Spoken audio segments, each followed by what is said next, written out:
Welcome to The Explainer. So today, we are unpacking a narrative that just completely shatters our standard understanding of time and destiny.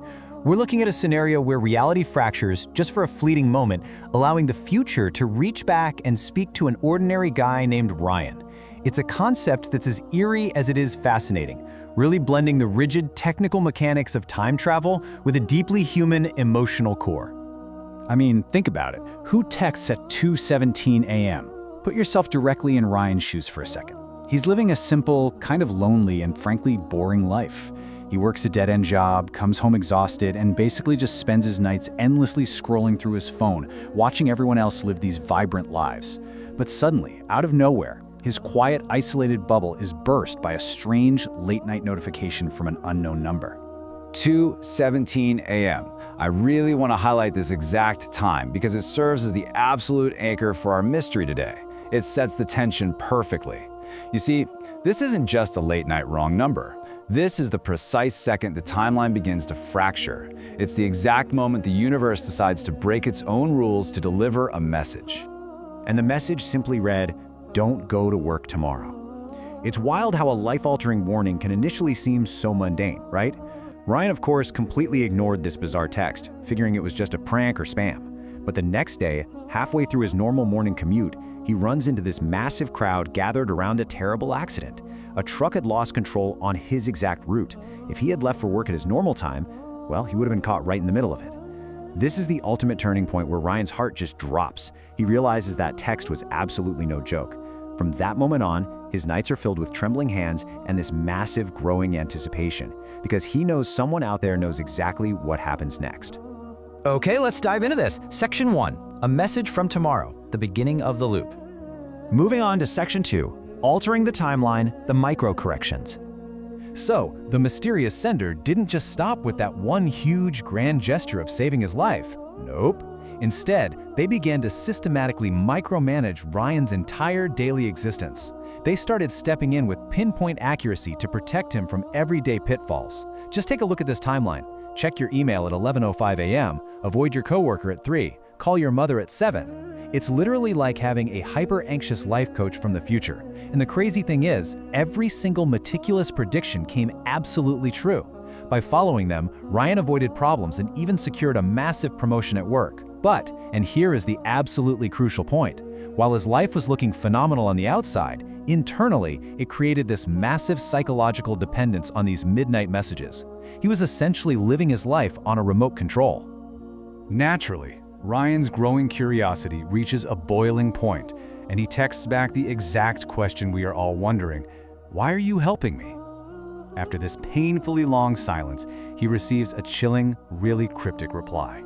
Because I don't want you to suffer the way I did. Just let the weight of that sink in for a moment. And then, following that heavy confession, the messages just abruptly stop. Nothing. For days, Ryan spirals into a total panic. He feels empty, like he's lost his only guide in the entire world. So when the unknown number finally pings again with a quick apology, Ryan doesn't hold back. He aggressively demands the sender's true identity. Who are you? Why are you doing this? The answer he gets completely flips his reality upside down. Because I am you from the future. Now, of course, Ryan thinks this is insane, literally impossible. But future Ryan effortlessly proves his identity by citing a very specific, secret childhood scar on Ryan's left wrist from a bad fall as a kid. A scar that literally no one else in the world knew the true story behind. Section 3, the girl we lost, the real reason. So we are now shifting from mere self-preservation to the deep, beating emotional core of this narrative. Because future Ryan isn't just trying to make his past self wealthy or successful. He explains his real motive with this striking, heartbreaking quote: "Because you are about to meet her, the girl we lost." And sure enough, the very next day the prophecy fulfills itself. Ryan meets a girl named Emily at a small local coffee shop. She's struggling to carry way too many books. He steps in to help her out, and just like that, she brings this incredible warmth, laughter, and light into his incredibly cold world. Now you might think future Ryan would back off at this point and let nature take its course, but actually, he leans in, hard. He texts things like, "Don't let her walk alone tonight, stay with her longer, and don't argue with her tomorrow." Future Ryan is actively orchestrating the romance. And why? because in his original timeline, he confesses he made mistakes and didn't listen when it mattered most. He is desperately using his hindsight to ensure present Ryan is the absolute perfect partner. Section 4. Breaking the loop. The cost of happiness. So Ryan is finally truly happy. But one day, Emily announces she has to leave their date early for an appointment. Immediately, Ryan remembers a frantic text from the future he received the night before, specifically warning him not to let her leave early. Acting purely on that warning, Ryan begs her to stay. Just an hour, she agrees with a smile, and guys, that single hour changed the entire universe. Later that day, Ryan is watching the local news and just freezes. A terrible fatal accident occurred at the exact place Emily was heading, at the exact time she would have been there. Asking her to stay just 1 extra hour successfully saved her life. And this brilliantly illustrates a really devastating temporal paradox. Let's break this down together. On one hand, in the original timeline, Emily dies, Ryan is utterly broken, and he eventually grows up to become the isolated future Ryan who invents a way to send messages back in time. But look at the other side. In the saved timeline, Emily lives, and present Ryan is happy. But if present Ryan never experiences the tragic loss that drives him to send the warnings in the first place, what happens to the sender? Section 5. The ultimate sacrifice. Erasing the sender. Because present Ryan successfully changed the timeline, that original dark future is being rapidly overwritten. As Ryan's present improves and Emily survives, the future sender's messages inevitably begin fading away. Ryan realizes the texts are getting weaker and frantically asks what is happening, and he receives this gut-wrenching realization.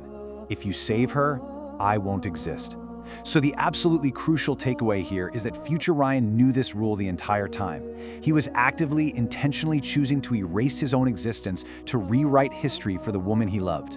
When Ryan asks why he would do something so unbelievably drastic, he receives this emotional peak of a reply, because I would rather lose myself than lose her again. I mean, just take a second to process the gravity of that statement. Slowly, the messages became shorter, weaker, and then they stopped completely, leaving behind only silence. The timeline was fixed. 2:17 a.m. Waiting. Look, present Ryan is happy.